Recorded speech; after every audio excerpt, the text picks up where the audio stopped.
as Ned says, I picked this particular day. We always have them on a Tuesday in Logelly. And I picked this day for the simple fact it's May the 1st, and it should mean something to everybody in here. I'm a great advocate, and I still believe we should take this as the holiday, you know, whenever it lands. And I would like to maybe go back to that, but we are where we are. But 100 years ago, at this very time, on this very day, when the country was still at war, the funniest thing was the biggest May Day marches and rally happened in Britain, right throughout Britain. The biggest ever, while the country was actually still engaged in war. So I think it's another fitting thing that 100 years later we sort of meet here and talk about the realities of what was actually happening in Britain, to the politics in Britain at that time. And didn't be feared with this PowerPoint thing, because I've not got a lot of slides, just a couple of wee ones, and I'm not planning on talking for hours. I would like to cover the sort of stuff I'm doing about, and it is about the impact that the Russian Revolution had in Britain, particularly what was happening in the politics in Britain, because there was some great things actually happening at that time, and I think it's things that we can learn from. And what I'd like to do is, once I'm finished, is have a good discussion and a good debate until we're kicked out about what we can learn from that time, because I think you can learn from the past, and if you study the past you can learn mistakes, but you can also learn what was right and what went, you know, what was good. What can we learn from there? What can we utilise in sort of modern day? So, if we jump back to what was happening after the Russian Revolution, and certainly after if you like, the October Revolution, right throughout that period in 1917, from the February Revolution right through, I mean, we had America entering the war, where it had largely tried to remain out of the war. The French army was actually in a state of mutiny during 1917 at this point, and there was reports of French soldiers actually with red rosettes and you know, and actually there was much revolutionary talk within the army. There was also unrest in the British army, and there was a famous sort of mutiny on the coast in France, and that was, if any of you remember the Monocle Mutineer programme that was on the telly a long time ago, that was kind of based on this unrest that happened in the British camp at that time. So there was a lot of things happening within the army, and certainly within Britain. At that time, in 1917 and running through into 1918, the Labour Party, which was calling itself the Labour Party at that time, in reality was no more but lackeys to the Liberal Party, because it was basically supporting the Liberal Party. And it was still mainly just a hogwash of trade unions and the Fabian Society and people that were actually in the Labour Party. But in 1917 was when they actually started doing work, in reality after what was happening in Russia, they actually started doing work, and the very famous Clause 4 was actually written down in 1917 by the Labour Party. And I've showed you the wee man there, you know, it's in a museum, the new Clause 4. But that Clause 4, to secure for the workers by hand or brain the full fruits of their industry and most equitable distribution thereof, etc., was actually written in 1917. Which was a great thing, because this was now the Labour Party actually coming out and calling itself a socialist party. That's what they did. They actually produced a pamphlet, which if you could find it on the internet, and it's actually brilliant what it's got in there, because it's talking about nationalisation, it's talking about democracy being decentralised and going into communities, and a universal enforcement of the national minimum.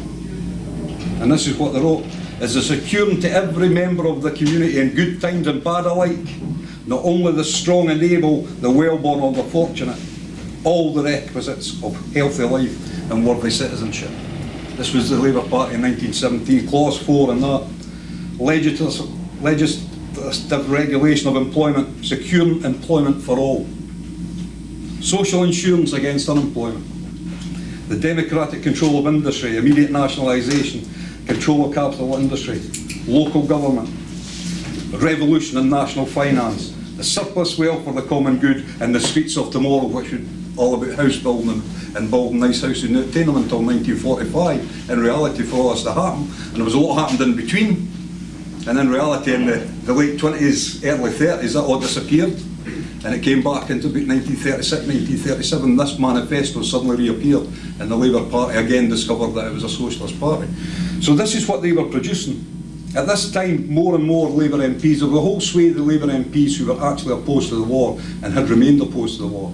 And the sad fact was that before the war, near enough everybody within the Labour movement, within the Labour Party and within the trade union movement was totally opposed to war, until war was declared, and then all of a sudden we're all now, you know, we're flying the flag and we're fully behind what was happening. There were some, and especially in Scotland, some notable exceptions who were totally opposed to the war.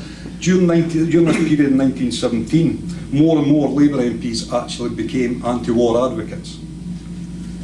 When it went to the Congress in 1918, they actually constituted themselves then as a socialist party. 1918. They weren't really calling themselves a socialist party, the socialist aims or social democracy, but they actually constituted themselves in 1918 as a socialist party. What was also happening, of course, in the spring of 1918, at this very time, the Germans actually launched a huge offensive in the Western Front and actually gained more ground than had been gained in all the years up until that point. And the British Army and the French Army were actually in disarray. And they had to quickly call up the Americans and force the Americans to start moving. But at the same time as that, while this was happening on the Western Front, the British troops were being, in effect, slaughtered. The French troops were being slaughtered. The Americans were pushed into the line in large numbers. Britain, France and America were sending troops into Russia in 1918. So regardless of what was happening on the Western Front, they were still sending troops into Russia. What was also happening obviously during this time was what was happening in Ireland, because they were then sending troops into Ireland as well at the same time. So there was a joint thing. But the key thing here is that they felt so strongly about what was happening in Russia after the Bolshevik Revolution that they tried to quell it wherever they could. There's American troops in Vladivostok in 1918. You know, you'll see books that say the Americans didn't actually land troops where they did, and they certainly landed loads of arms and ammunition. John Foster tells a great story. He was looking for a picture. John Foster was looking for a picture of which was a Mark II tank at the time, and the only picture he could find of a Mark II tank was actually in Russia, and it was a tank that had been captured by the Red Army from the White Army, which had obviously been supplied to them. So after the war, after armistice, Britain and 14 other countries, the Allies if you like, all sent troops into Russia. Britain and the Allies got Japan to invade the Soviet Union. I mean, the reality was, from the February Revolution, all the Allies had what they would call advisors. They had advisors in Russia right through that whole period, just to try and find out what was happening. What was happening here, bringing it closer, John Maclean was arrested in April in 1918. That's when he was charged with sedition. The Glasgow May Day Committee called a one-day strike for peace on the 1st of May 1918. 100,000 workers took the day off and marched through the streets, and they were cheered on by masses on either side. And Glasgow, I mean, I've got a quote here for a report. Glasgow was on fire with red banners, red ribbons and red rosettes. And this was still, if you like, in the midst of war. And as I said before, that was duplicated right through Britain, because that May Day in 1918 saw huge numbers actually in there. Right into 1919, we still had conscription. Everybody thinks the war ended in November the 11th, 1918, the 11th hour and the 11th day and the 11th month. Well, it didn't. All that happened was they stopped shooting at each other on the Western Front. We still had conscription in this country right into 1919. The Allies, who had defeated the Germans and who insisted that they remove all troops from all occupied territories, actually gave instructions to the German generals not to retire from the positions they held on Russian territory. That was a direct order that went out to them. And of course, what was happening here, you've all seen that picture. That picture gets thrown up many a time.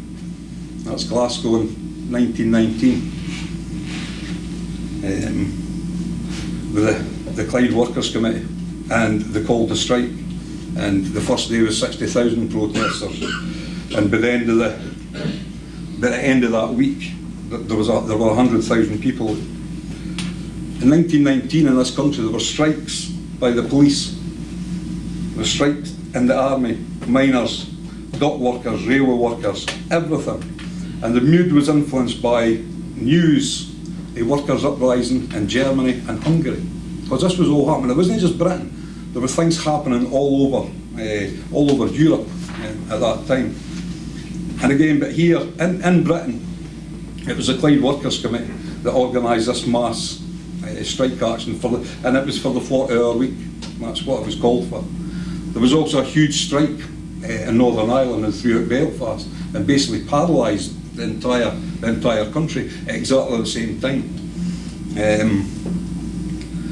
The greatest thing about this was that this movement that was happening in Glasgow and happening in Belfast and happening elsewhere, it was actually driven by younger people. It wasn't the old stalwarts that were driving it, it was actually young people. And another thing, I did a talk on the Russian Revolution, and people talk about these people were uneducated, etc. And it's not true. And it was the same here, it was the same in Glasgow and Belfast and Liverpool and London. These young people were educated. They had political education. They had a class consciousness in everything that was happening and everything they were doing. And these strikes were being driven by young people because they'd all either been ejected out the army or ejected out the factories and the mines. And that, of course, the famous statement from the British leader, it's a misnomer to call the situation in Glasgow a strike. This is a Bolshevik uprising, and I'm going to come back to that a wee bit later because there was other things that were said. And of course, what happened? We all know what happened. There was tanks and there was machine guns and there were mortars actually stationed in Glasgow, and they arrested a lot of them. All the ringleaders were basically arrested and put in trial, and some of them were actually put in jail during that time as well. But during 1919, from 1919 through 1920, we then had the Polish-Soviet War, because Poland was basically invading the Soviet Union. Britain was still sending even more troops into Ireland, including the Black and Tans at that time, because that's the first time. This was the time they sent in the Black and Tans. And then in July 1920, the British government announced that they would send military supplies to Poland to assist the Poles in their fight against the Bolsheviks. So a war was being engineered between the Allied powers, the newly born Soviet Union on the issue in Poland, and all the arms and ammunition that had been created during the war that was now left over and was left surplus. All the spare tanks were all sent to Eastern Europe and were all sent to defeat the Bolshevik government and to defeat the true revolution. Now, I'm going to say something. I have the dig at the TUC, and I have digs at the STUC many a time, and the Labour Party. You all know me, I've had digs at the Labour Party. At this period in time, at this period in history, the TUC and the Labour Party actually stepped up to the plate. Because with this call to actually arm Poland and in reality start another war against Russia, and the TUC and the Labour Party responded by threatening a national strike, and they established these things. Oh, that one. This is a good wee book. The Councils of Action, and this was purely from the TUC, STUC, in Scotland and the Labour Party. And these council of actions were formed to resist, to totally resist any move towards a war and any move to support Poland in trying to invade Soviet Russia. And so they had two aims: one, to prevent the arms going to Poland, prevent Poland from going in there, but also to prevent interference in Ireland, because that was one of their aims as well, was to allow Ireland the time to sort itself out, if you like. Throughout this time, Churchill's famous, I mean, later life, Churchill made the famous statement, to strangle, if they'd listened to me, we could have strangled Bolshevism at birth. That was later on in his life, he actually said that. But that thought process had its origins in this time. The other one, at that time, Mr. Churchill, the famous Mr. Churchill, who's held up as the greatest Prime Minister ever, apparently, in some quarters, he sent out a famous circular marked secret and urgent, and it instructed all commanders to find out whether soldiers would be ready to help in strike breaking, would object to being drafted for overseas, especially Russia, whether there's a growth in trade unionism, whether soldiers' councils are being formed, and whether troops are demonstrating against grievances. The Daily Herald, which was the bastion of working class truth, now it's this one, at the time, actually printed that and risked actually being sued. Risked being sued by actually printing that.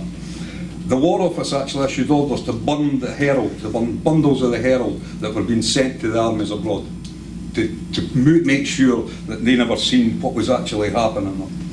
The other one, the National Union of Railwaymen at their Congress put a motion through that, having regard to the false statements on the important questions as to international relations as made by Bonar Law in the House of Commons concerning the Allies' policy with regard to Russia and the obvious futility of the League of Nations, this EC being convinced that the policy of Poland is being carried out at the behest of the capitalist nations of Europe, feel compelled to recognise that in order to render humane service to the peoples of all countries, the actions of the dockers in refusing to load the Jolly Roger is worthy of practical support. We therefore instruct our members to refuse to handle any materials which is intended to assist Poland against the Russian people. That was just one union. That was just one union. All unions were doing this. The Triple Alliance were doing that.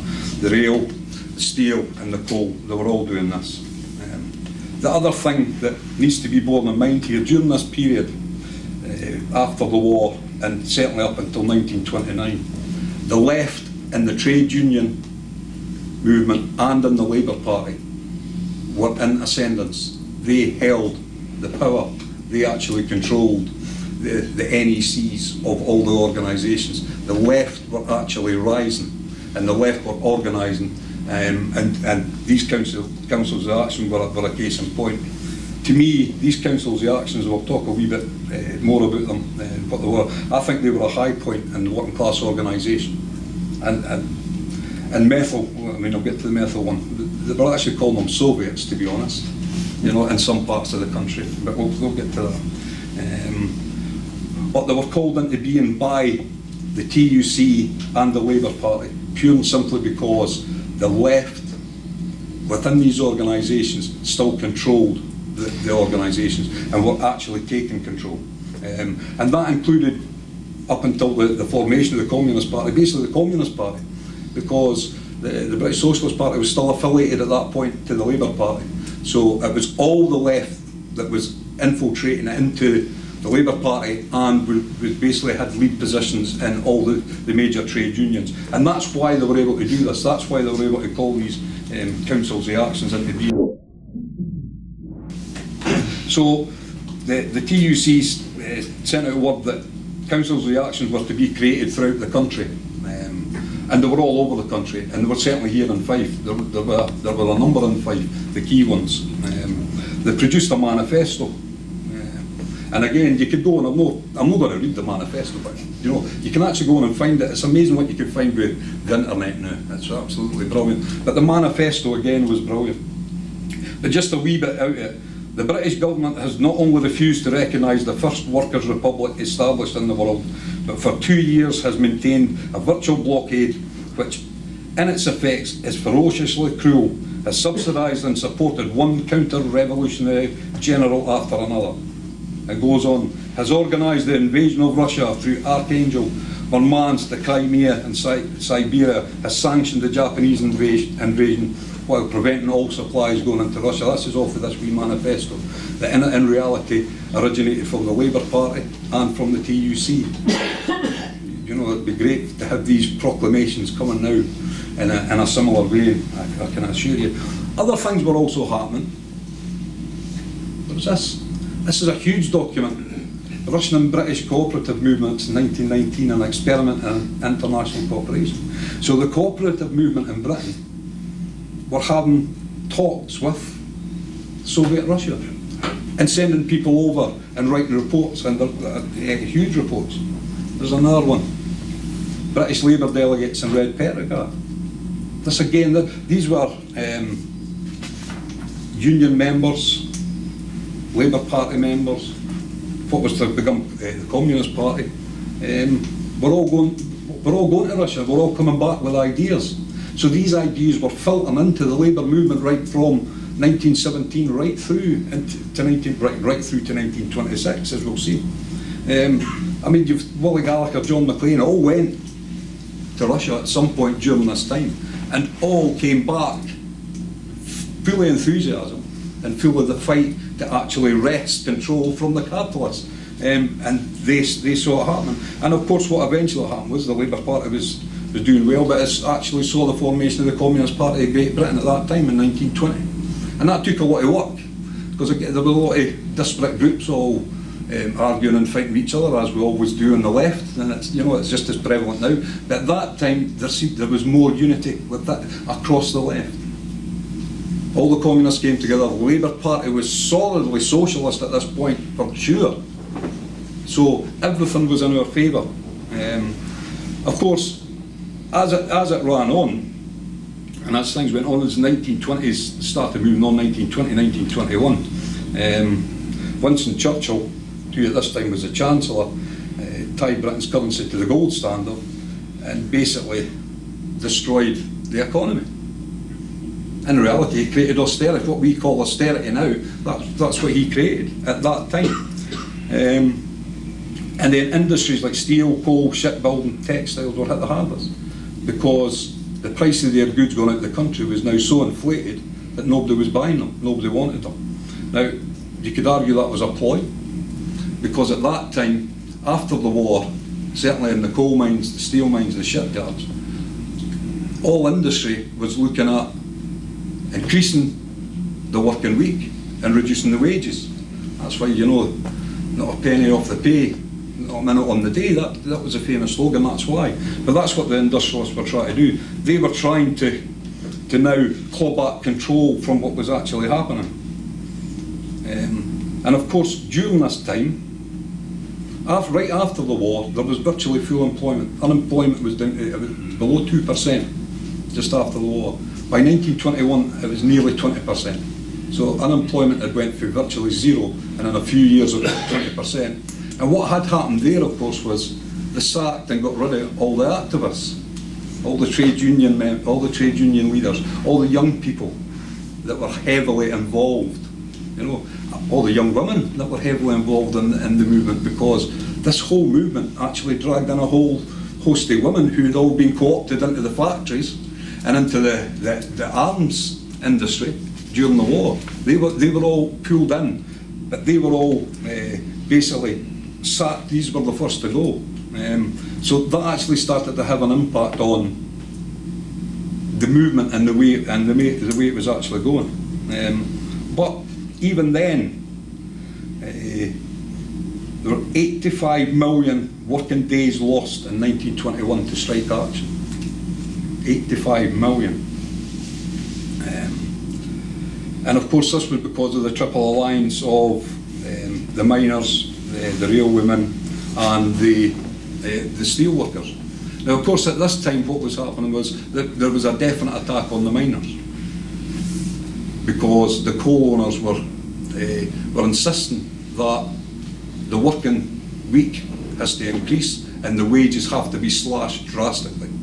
And of course that led up to all these strikes in 1921, the 8 to 5 million lost days, because the railway workers, the steel workers and the coal miners all worked together. And in effect were bringing the country into standstill. And what the government obviously did was they jumped in and actually gave a subsidy to the mine owners. They said, don't worry about it, we'll cover these costs. We'll cover it, it's fine. So a subsidy was given to the mine owners, and it was a ploy, because what they were doing there was the councils of actions that were working to stop this thing that was happening in Poland were so effective that it actually scared the government, and the government didn't have a response at that time. By giving this subsidy to the miners, it actually reduced militancy, it reduced the strikes, and it bought the government time. And I'm just going to read, this is another good book. It's Robin R.P. Jarn added a talk about him here. He wrote this good book about the impact of the Russian Revolution. And this is Lloyd George, just to show you what the government was thinking and what was happening. This is Lloyd George. There is a deep sense not only of discontent but of anger and revolt amongst working men against the war condition. The whole existing order and its political, social, economic aspect is questioned by the masses of the population from one end of Europe to the other. The ruling government at that time were actually they were fearing a revolution starting up in Britain, not just in Britain but throughout Europe. And this is Lloyd George actually stating this. And what they've done by placating the miners, they've placated the miners, so they've placated the steel workers, they've placated the railway men, and that actually buys them time, because between 1921 and then the run up to the general strike in 1926, the government set up what was called the Organisation for the Maintenance of Supplies, and that was basically a body to counter the councils of action and the growing militancy in the workplace and within Britain. Now these organisation for the maintenance of supplies, it sounds pretty boring and pretty dull, but it wasn't, because what that was, well, it was a plan to use the army, the police, special constables, they called them, which was recruiting middle and upper class people who would actually go and scab and drive trains and dig coal and move coal and load ships and unload ships. And it was to basically, they were putting in place a method to defeat any kind of strike action that was ever going to come up again. And of course in 1926, when the 1926 general strike was called, the OMS went straight in. And if you've ever seen the film The Happy Lands, I think everybody's probably seen the film The Happy Lands. You seen the two students try to steal the train and move the coal? That's a reality. That is a reality. There were upper class, there were middle class people driving buses, trying to drive trains, driving lorries, trying to load ships, unload ships. And as Keith will tell you, they were all issued with a medal after it. Indeed. They were all issued with a medal from the Royal Mint. And there's a picture on my Facebook page if you didn't believe me. They were issued a medal for helping the country in a state of, when it was in a state of emergency, as they called it. But the councils of the action, again, had an even greater role. And this is when the TUC and the STC let us down, but the councils of actions had a great role. Now, the key thing I think we need to learn from that, these councils of action, is how they work. It's a bit like the Clyde Workers Committee. It wasn't just union members, it wasn't just a union branch. This was a whole union network within an area combining, but not only combining with each other, they combined with their local communities. And that's the key. They had their local communities on their side, and that's what the councils of action were so good at. It wasn't just about organising the Labour Party or the Labour members in the area and the trade unions. It was the trade unions, the Labour Party, the whole movement, the Communist Party members, the whole movement, and the communities. And that's, I think, one thing that we can learn, because if unions, to me, tend to just focus too much, too narrow, and we need to open up, because if we ever want to win, we have to learn from these councils of action. And I go to the methyl one, because in 1926, it's brilliant. And they did call themselves the Methyl Soviet, I'm telling you that now. You know, in methyl, they classed it as Soviet. They call it councils of action. It was, I think John Foster reckons it was Robin Page Arnott that came up with the name councils of action. You know, I prefer Soviet, don't get me wrong. I would have preferred that. But in methyl, they definitely called themselves the Methyl Soviet. And they could mobilise 750 people at any point in time to go toe-to-toe with the army or the police or any scab that was trying to do anything that organisation was supposed to control. Because at that time, these councils of action, within their area, controlled transport, controlled energy, you know, whether it's coal or gas, if they had gas, electricity, and food distribution. They controlled the entire area for them, for the workers, for their communities. And they were prepared, as they did right throughout the country, to actually fight with the police and with the army. I mean, you know the stories of his army. You know, again, Happy Lands isn't wrong. The army was out in Lumfinance, just along the road here.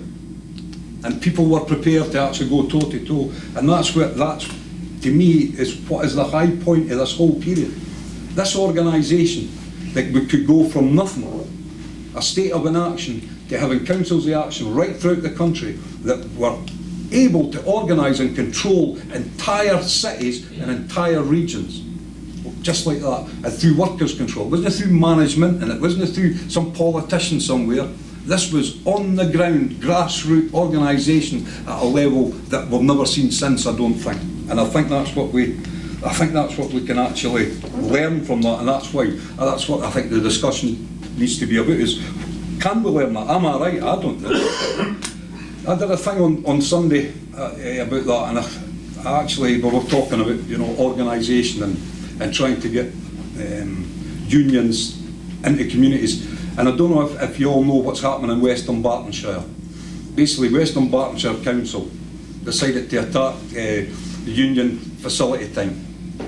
Although they're all supposed to be on the side of the unions, they basically decided, as a cost-cutting exercise, we're going to attack facility time. And they must have thought the unions were just went, well, that's no bad, including putting it through a swathe of cuts. The trades unions through there, basically, they now call themselves the Joint Trade Unions. It's the EIS, the GMB, Unison and Unite, combined, got together, organised, went out to their communities, got support for their communities, and forced a change in direction. Not from the council, I'll tell you, from the Scottish Government. Because right up until the TUC conference, when Nicola Sturgeon was going to speak, the facility time was still getting cut.